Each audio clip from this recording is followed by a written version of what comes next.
Good morning students आज हमारा topic है Ohm's law. Ohm's law which is also called fundamental law, which is also called fundamental law in electricity. Students Ohm's law भी scalar form में भी होता है और वेक्टर फॉर्म में भी होता है। तो आज हम डिस्कस करेंगे स्केलर फॉर्म। कौन सी फॉर्म डिस्कस करेंगे? Scalar form. Students, Ohm's law at constant temperature, pressure, potential difference applied across the ends of conductor, potential difference applied across the ends of conductor is directly proportional to current। यानी potential difference is directly proportional to current, या V proportional to I, या V is equal to IR।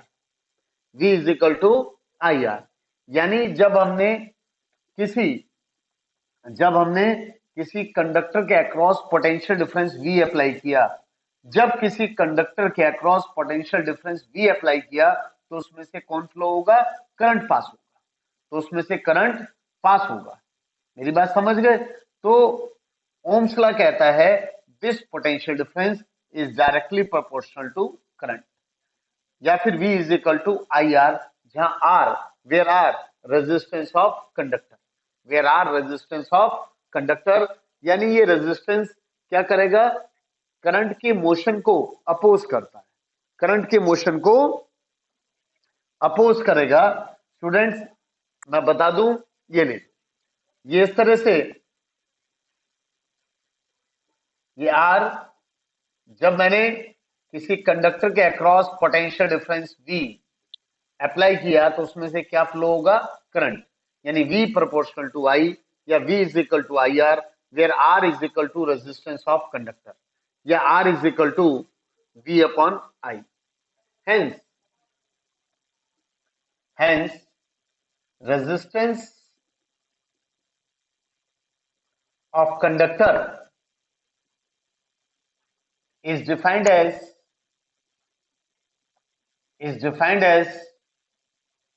ratio of potential difference applied to the current produced, if to the current produced, SI unit of resistance। we know that, अभी हमने पढ़ा, we know that R is equal to V upon I। अगर V 1 volt है, I 1 ampere है, तो 1 ओम, इसको इस तरह से भी रिप्रेजेंट करते हैं symbolically, 1 volt divided by 1 ampere. यानी रेजिस्टेंस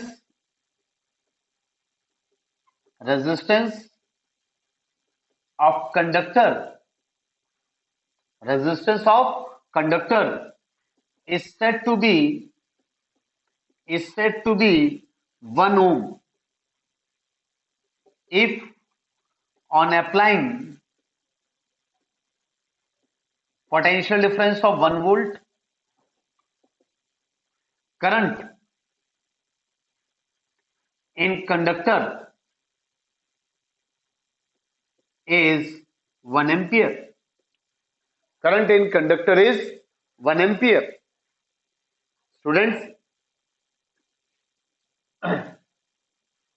ये लीजिए dimension of resistance, dimension of resistance.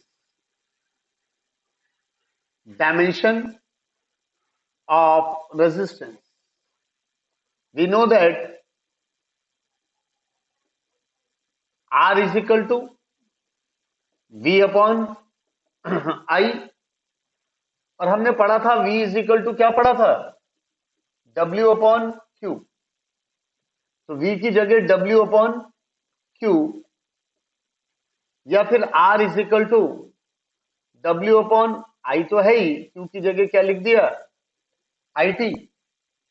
हमने Q की जगह क्या लिख दिया स्टूडेंट्स, IT। तो इस तरह से वर्क की डायमेंशन होती है mL² T-2, करंट की ए एम्पियर, करंट की एम्पियर और टाइम की टी। सोल्व किया, हमारे पास आ गया mL² T-3 A-2। चेक कर लेंगे स्टूडेंट्स, ये हमारे पास क्या है, रेजिस्टेंस। ये क्या है, डायमेंशन ऑफ, ये हमारे पास क्या है, dimension of resistance. Students, cause of resistance in conductor, cause of resistance in conductor, cause of resistance in conductor। Students, इसके अंदर क्या हुआ कि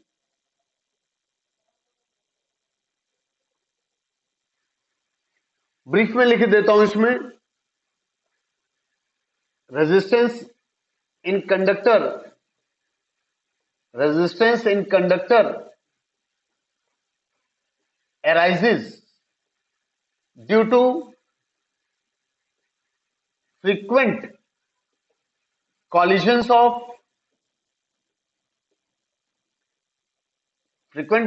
of ions, free electrons present in conductor when potential difference is applied। जब potential difference apply किया जाता है, मेरी बात समझ गए, जब पोटेंशियल डिफरेंस अप्लाई किया जाता है तो होता क्या है स्टूडेंट्स, आइए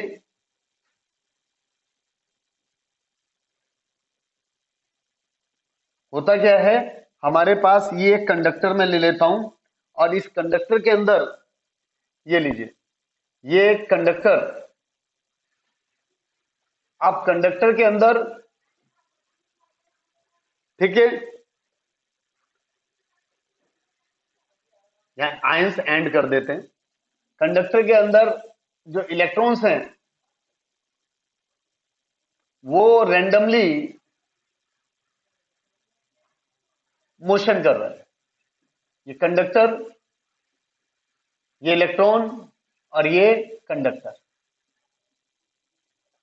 लेकिन जब हमने इसको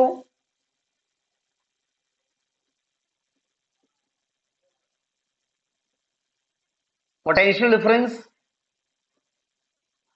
के साथ अप्लाई किया तो ये जो कंडक्टर है ये एक पर्टिकुलर डायरेक्शन में मूव करने लगते हैं। लेकिन इस बीच यहां पर जो पॉजिटिव आयन है, ठीक है, यानी when potential difference is applied, electron get drifted in particular direction। मेरी बात समझ गए, when potential difference is applied, electrons get drifted in particular direction and collide again and again with positive ion atoms of conductor, जिसकी वजह से जिसकी वजह से, इन सब की वजह से क्या होगा, जब बार बार टकराएंगे तो इलेक्ट्रॉन का जो मोशन है एक्सिलरेट नहीं होगा, इलेक्ट्रॉन का मोशन एक्सिलरेट नहीं होगा, इलेक्ट्रॉन तेजी से मोशन में नहीं आ पाएगा, और उसकी वजह से क्या होगा कि ये एक तरह से अपोज करेगा, ये रेजिस्टेंस जो अराइज हो चुका है ये अपोज करेगा करंट के, ये जो कोलिजन्स हैं ये करंट के मोशन को क्या करेंगे, अपोज करेंगे, ये करंट के मोशन को अपोज करेंगे। स्टूडेंट्स एक बार पॉज करके पढ़िए, मैंने क्या बताया, resistance in conductor arises due to frequent collision of ions and free electron present in conductor when potential difference is applied. इसको थोड़ा सा मैंने एक्सप्लेन किया है, यहां पर ये क्या है, फ्री इलेक्ट्रॉन, ये क्या है, फ्री इलेक्ट्रॉन है जो रैंडमली मोशन में, जब पोटेंशियल डिफरेंस अप्लाई किया तो इलेक्ट्रॉन एक पर्टिकुलर डायरेक्शन में ड्रिफ्ट हो गए, एक पर्टिकुलर डायरेक्शन में ड्रिफ्ट हो गए, ठीक है। और जब इलेक्ट्रॉन एक पर्टिकुलर डायरेक्शन में जाते हैं तो वहां पर क्या है, पॉजिटिव आयन, ये इलेक्ट्रॉन उन पॉजिटिव आयन के साथ क्या कर रहे हैं, कोलाइड कर, और उस कोलिजन से रेजिस्टेंस क्या कर रहा है, रेजिस्टेंस हेंस बार बार टकरा रहे हैं, इलेक्ट्रॉन इसके साथ बार बार टकरा रहे हैं, हेंस जिसकी वजह से एक रेजिस्टेंस प्रोड्यूस हो गया, और वो रेजिस्टेंस क्या कर रहा है, oppose motion of, oppose current, oppose flow of charge, oppose flow of charge, and hence current. मेरी बात समझ गए students. Resistance factors affecting resistance, factors affecting resistance, ये लीजिए, factors affecting resistance. Students we know that पहला part, पहला case, R is equal to क्या होता है, वी अपॉन आई, तो जो v और I के बीच में हमारा ग्राफ है,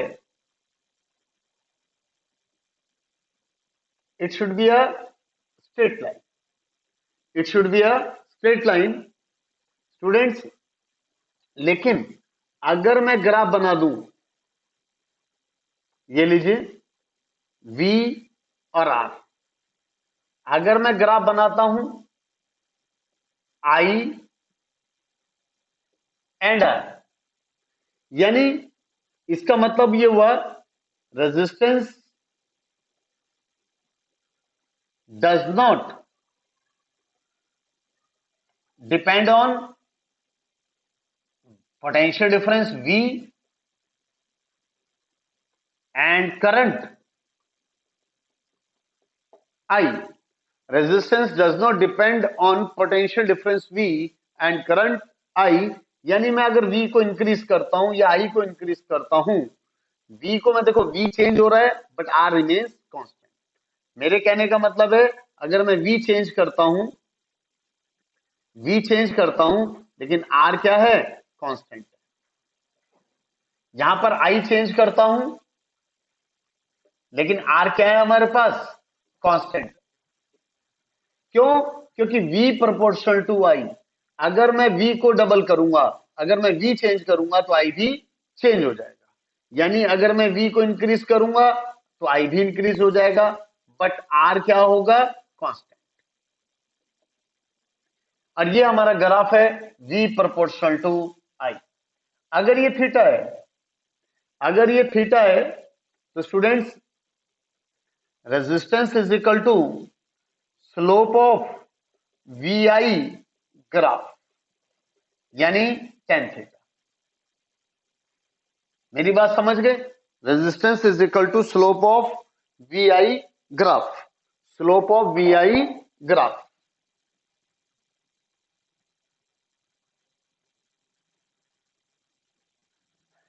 ये लीजिए स्लोप ऑफ VI ग्राफ। इसके बाद दूसरा, रेजिस्टेंस डिपेंड्स ऑन पहला nature of material of conductor, दूसरा लेंथ ऑफ कंडक्टर, तीसरा area of cross section of conductor,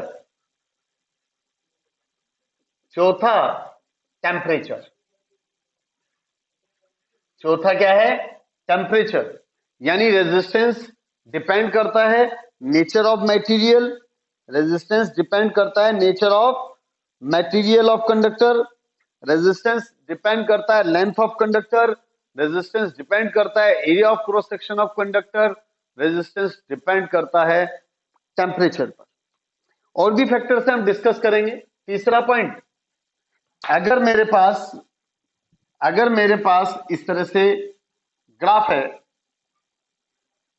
ये ए, ये बी, ये वी और ये क्या है? आई है। तो मैंने आपसे पूछ लिया कि किसका रेजिस्टेंस ज्यादा है, तो आप देख लें θ2 ग्रेटर देन θ1, यानी tan θ2 ग्रेटर देन tan θ1। और हमें पता है रेजिस्टेंस क्या होता है? Slope of V I graph, यानी tan θ। तो इसका मतलब R B greater than R, यानी बी का रेजिस्टेंस ए के रेजिस्टेंस से ज्यादा है। स्टूडेंट्स, इसके सिंबल, रेजिस्टेंस के सिंबल ये लीजिए, सिंबल ये लीजिए। चौथा है पॉइंट है सिंबल ऑफ रेजिस्टेंस,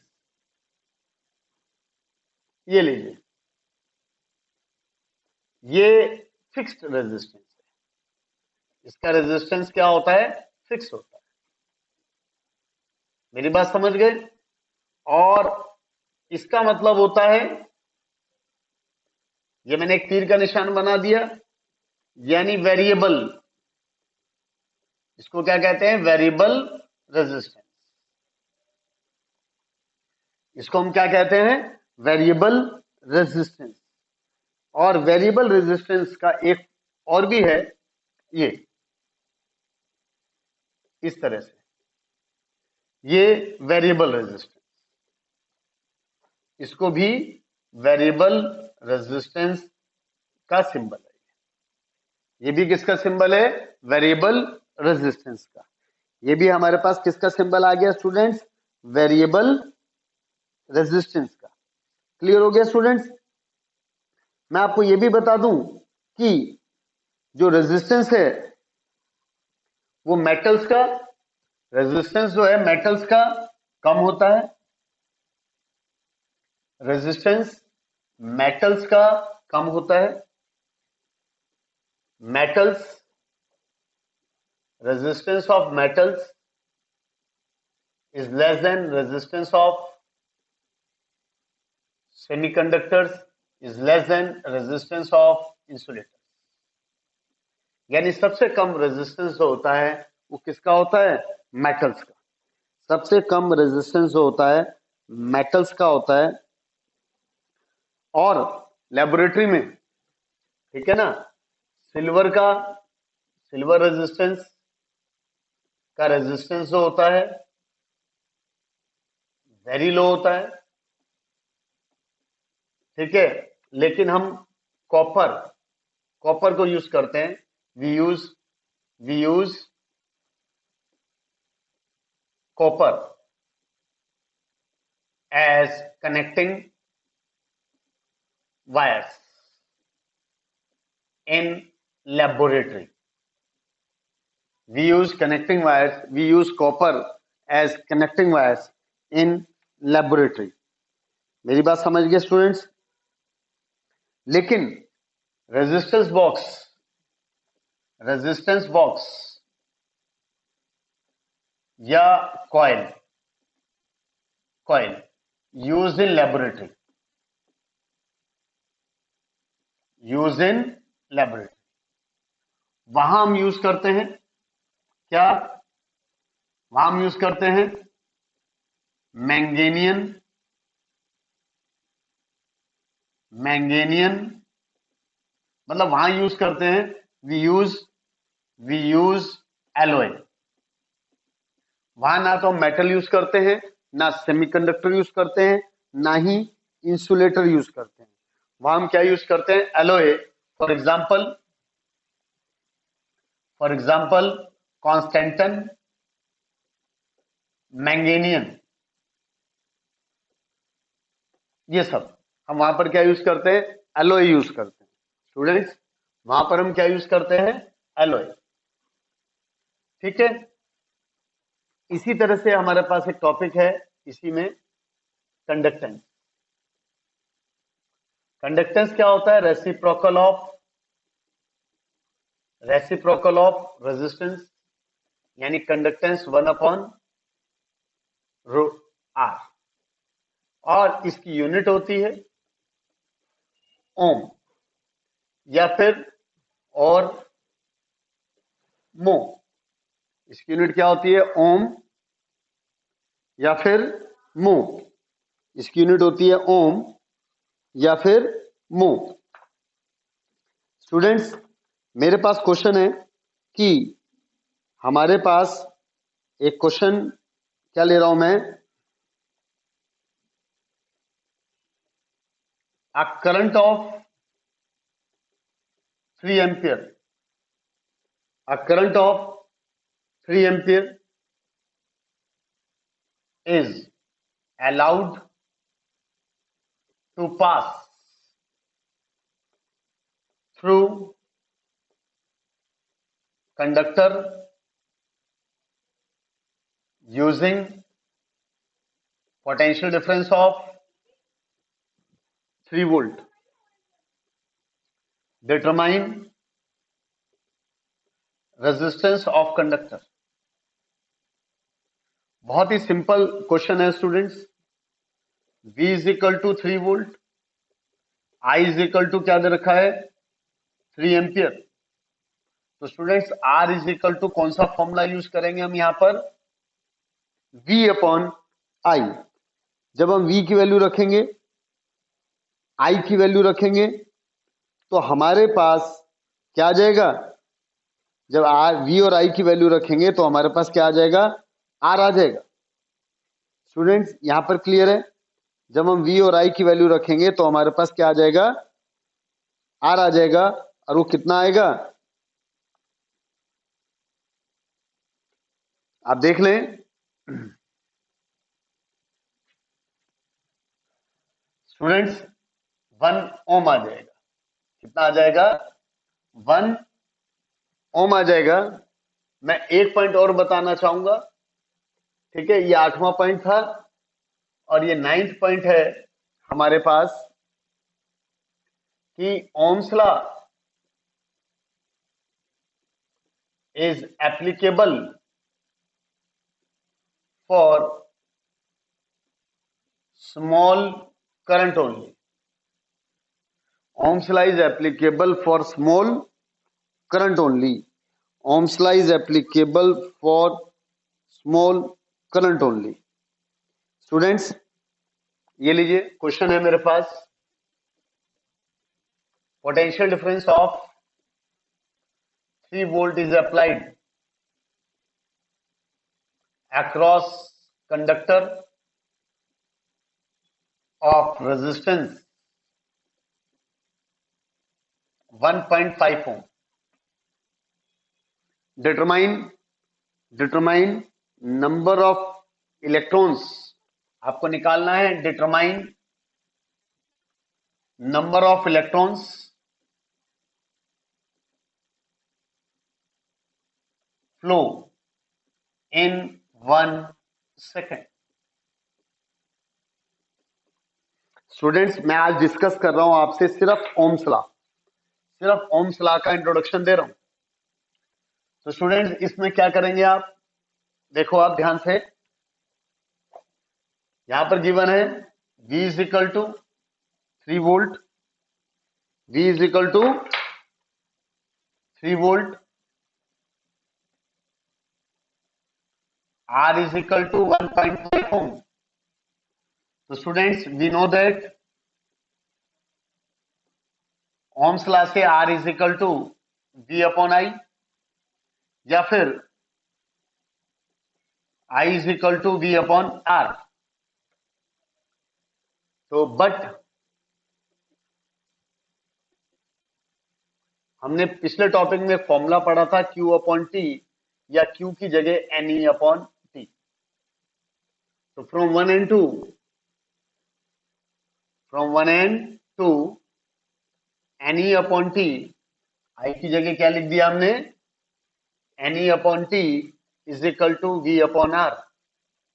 N निकालना है, E कितना है 1.6 इंटू 10⁻⁻19, T कितना है हमारे पास 1 सेकेंड, T कितना है 1 सेकेंड, V कितना है हमारे पास 3, V कितना है 3, R कितना है 1.5, और इससे आपने N निकाल लिया।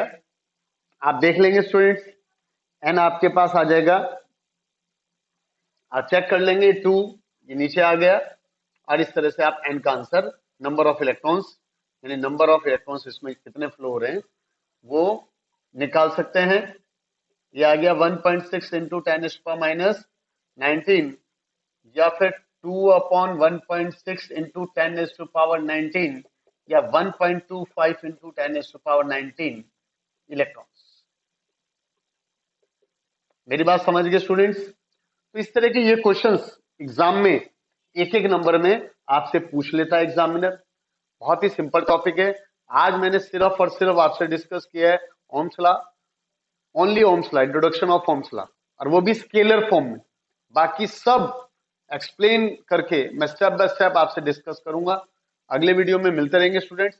मेरा वीडियो जरूर रोज का रोज रेगुलर देखते रहें। Thank you very much. Thank you students, thank you very much.